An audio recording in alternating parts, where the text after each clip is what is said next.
Nagpapasalamat po kami sa lahat ng nag-support kay Beyonce po. At ano po, na nakatulong po sa amin. Sobra pong saya namin na ano po, na tulungan si Beyonce, lalo na makakapag-aral na po pag siya. Kasi talagang, kung kami po ang aasahan, hindi naman po makakapag ano ng kung anong gusto niyang course, ang ano niya, siguro po yung ano lang,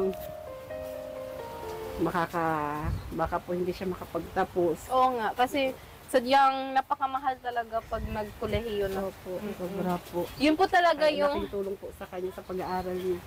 Yun po yun, no, mga kalingap, kung napapansin niyo po, bawat nanay, wala po talaga silang hiling, kundi makapagtapos lang ng kanilang anak sa pag-aaral. Dati po talaga, ang gusto lang namin kay Beyonce, yung kay Doc Love pa po, makapag-aral lang siya, okay na po yun. Sabi ko, matulungan lang siya sa pag-aaral kasi yung may sakit si Papa nga niya noon. Ay, kung makapag-aral lang, okay na sa akin. Hindi ko akalain. Ganun na blessing.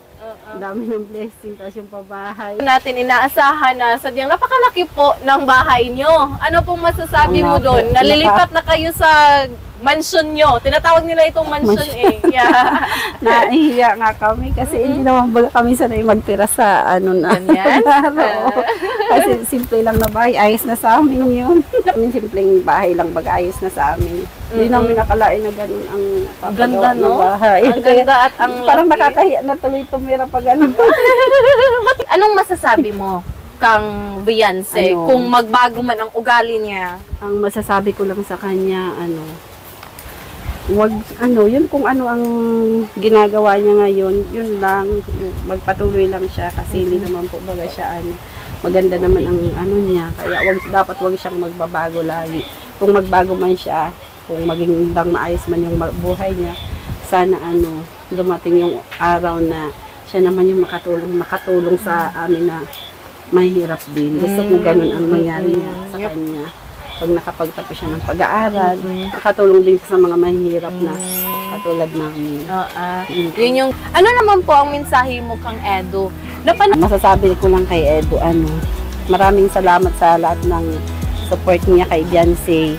Tapos kahit wala sa off-cam, nag-chat naman kaming dalawa ni Edu. May bulong sa Edu? Charot lang. Kagabi nga, yun nga, sabi tita, pinapaalam niya naman sa akin. Tita, pwedeng isama si Beyonce yung pag-scout daw ngayon. Okay lang naman kung gusto niya. Sabi ko, basta mag-ingat lang kayo kasi paulan po ba. Hatid niya na lang daw. Oo, sige. Tsaka sana marami pa siyang matulungan na naghihirap. Talagang sinusuportahan niya si Beyonce. Sinusuportahan niya si Beyonce. Talagang ginagabay niya sa pag pinita niya na niya mo. Sabi ko, ay, napaka-sweet. Sabi ko, okay na. Bye-bye sa El. So ate, nais ko lang din po malaman, isingit lang po natin, no? Ramdam mo ba na ang iyong anak ay umiibig na? Ano po ate? Diretsahan na to? Siguro ang ina kasi yung nakakaramdam ng pagbabago sa anak, di ba? Opo. Sa iyo po palagay ate, si Beyonce po ba ay umiibig na? Kasi si Beyonce, hindi parang ang turingan naming mag-nanay, parang Oo. Friend, di ba? Barkada kami. Yeah, napansin ko nga yan. Pag bago ako matulog, bago siya matulog sa kwarto niya, higa na muna yan sa tabi ko.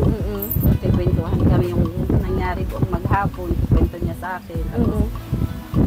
Hindi ko kwentuhan ko nga siyang tungkol kay kumusta niya ka, kung anong ginawa niya. Nanliligaw na ba? Tapos nga, kinikwento naman niya sa akin kung anong mga nila. So, umiibig na ba? Ano lang po te? Yes or no? Ang anak niyo po bang si Beyonce ay umiibig na? Hindi. Siya, hindi naman. Pero may pagbabago na sa kilos. Oo. Kasi Crush niya nga daw si Beyonce. Sabi niya sa akin, gusto ko pa mama magtapos ng pag-aaral. Sabi ko, oo. So, ayun na po mga kalingap ha, hindi po galing sa akin yan. Kasi nagulong na yan ni Beyonce sa akin, pero ayoko talagang sabihin.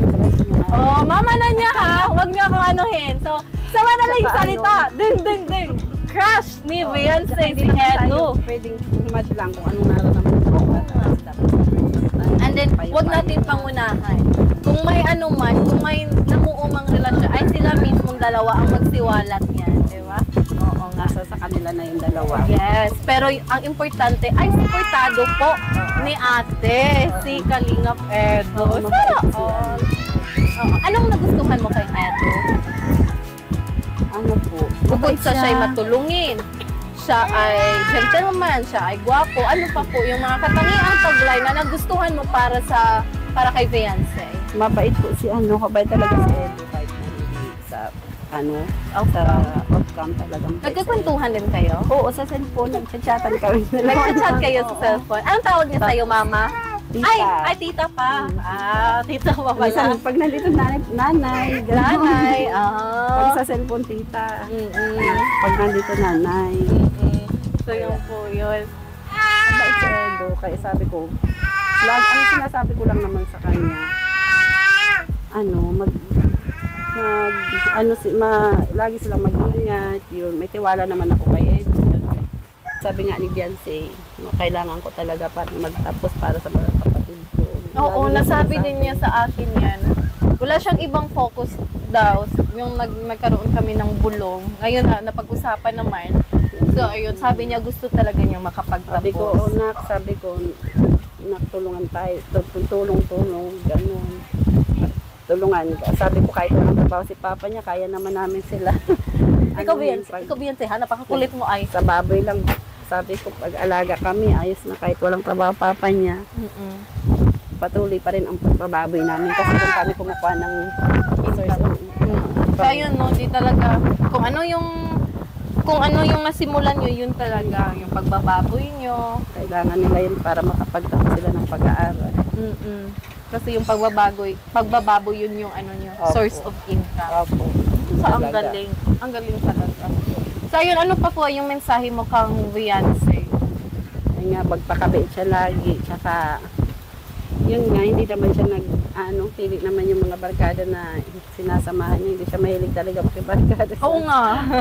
Parang hindi siya mahilig lumabas, no? Opo, kaya, Wala siyang mga barkada na pumupunta dito? wala po. Kasi noon talaga, hindi siya padalabas ng bahay. Mahiyain siya. Pero may mga classmate niya yun, iniimbitahan siya pag may birthday. Nadalo siya, pero pag wala ng okasyon, dito lang sa bahay. Ate, nais ko rin din pong matanong kasi nga yung nagkaroon tayo ng interview ay sadyang ano lang po yun, limit lang yung oras, no? Yung time na yun. Gusto ko pong malaman kasi nga napanood nyo na yung video na share niya na siya po yung breadwinner dito sa pamilya. Ano pong nararamdaman nyo na sa murang edad ni Beyonce ay nagsusumikap na siya para sa pamilya nyo po? Na ano din po ako, minsan naawa din po nga ako sa kanya. Kasi kung sabi ko na po, kung pinanganak lang kaming may kaya, hindi ka sana ganyan. Kasi hindi naman po baga natin, minsan napapagod din naman po siya. Kasi kaya, yun, parang minsan naluhot. Mag-iyakan na naman kami there. Kung hindi naman sana kami mahirap po din. Hindi sana, hindi sana siya. It's okay. It's okay, ate. Buhos niyo lang. Buhos niyo lang. Kung hindi naman sana kami mahirap po din. Hindi sana, hindi sana siya. It's okay. Hindi naman siya mapapagod ng ganyan. Na may araw ba, may mga araw ba na napapansin mo na napapagod na si Beyonce? Oo, minsan naawa kasi ako. Sinasabi niya ba pag pagod na siya?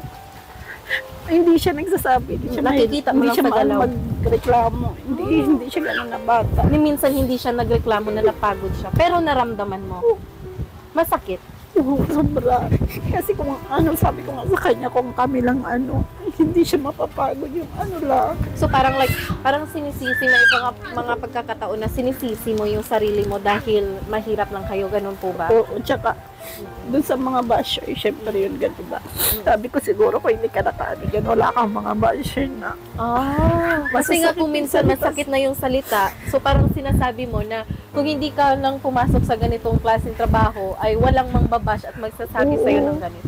Yung hindi siya masasaktan kasi minsan parang may iyak ka din pag minsan na mo siya na may nababasya siya. Ma, Oo.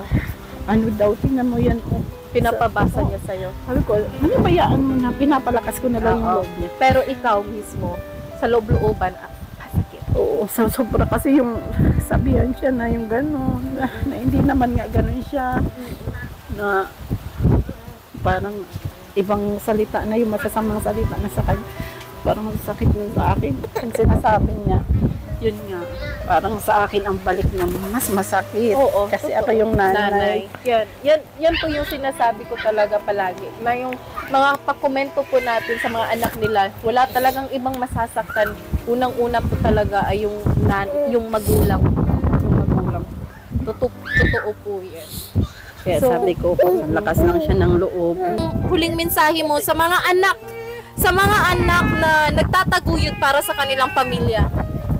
Ano po, patuloy lang po tayo sa ano na lang, talagang gabayan lang po natin ang anak natin kung ano po ang ano nila, kasi tayo po ang magulang ang dapat na unang nakakaunawa sa ating mga anak. Maraming salamat po sa lahat ng supporters ni Beyonce sa pag-support niyo po sa kanya sa buong taon na ito. Sana po tulungan din po natin ng iba na mga beneficiaries ng Kalingap na para marami po tayong matutulungan. Ay, ang bait. Opo. Hindi lang po kayo nakafocus kang Beyonce. Napahanga po ako dun, no? First time ko po yan na parang yung anak niya po ay isa sa mga beneficiaries, pero hindi lang, sabi po ni ate na wag lang kang Beyonce yung tulong sa lahat po, no? Para pantay-pantay at ang sa ganun ay marami pa po tayong matulungan at mapasaya. So ate, maraming salamat po talaga sa oras mo. Ito po yung part 2 ng ating interview, mga Kalinga.